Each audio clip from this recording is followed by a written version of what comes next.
بسم اللہ الرحمن الرحیم۔ السلام علیکم۔ وہ بچپن سے یہی سنتی چلی آ رہی تھی کہ صحن میں انار کا درخت اس کی ماں کے ہاتھ سے لگا ہوا ہے، جبکہ ماں کو دنیا سے گئے کئی برس بیت چکے تھے، اسے ٹھیک سے یاد بھی نہیں تھا۔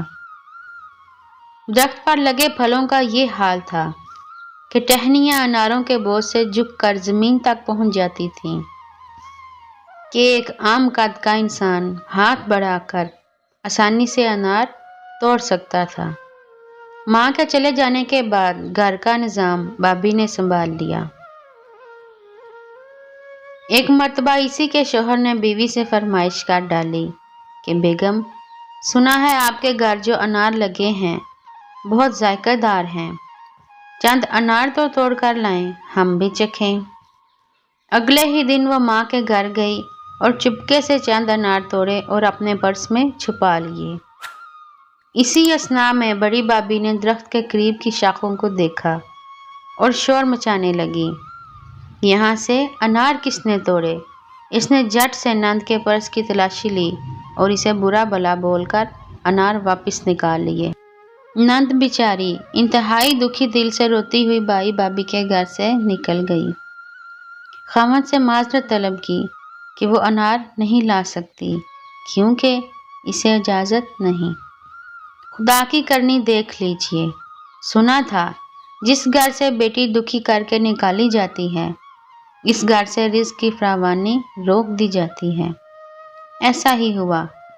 انار جو پھلوں کے بوجھ سے جھک جاتا تھا، اگلے برس اس نے نہ صرف پھل دینے سے انکار کر دیا بلکہ درخت کی جڑوں میں ایسے کیڑے پڑ گئے جو زمین میں پھیلنا شروع ہو گئے۔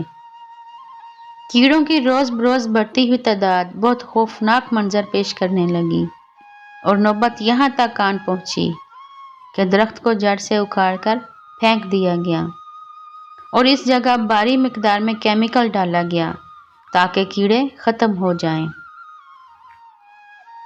یہاں بات ختم نہیں ہوتی۔ ایک مرتبہ وہی بیٹی ان کے گھر واپس آئی اور درخت کو یاد کر کے رونے لگی۔ اس نے درخت کی جگہ اپنا ہاتھ رکھا اور ماں کو یاد کیا۔ اچانک اس کی نظر ایک ننھی سی جڑ پر پڑی، اس نے اسے اکھاڑ کر مٹھی میں بند کر لیا اور گھر چلی گئی۔ گھر جاتے ہی وہ جڑ زمین میں لگا دی اور اللہ کی قدرت، وہ جڑ طاقت پکڑنے لگی۔ صرف 2 سال بعد ہی وہ جڑ تناور درخت بن گیا۔ دیکھنے والے محو حیرت ہیں کہ 3 سالہ درخت اب پھل دینے لگا۔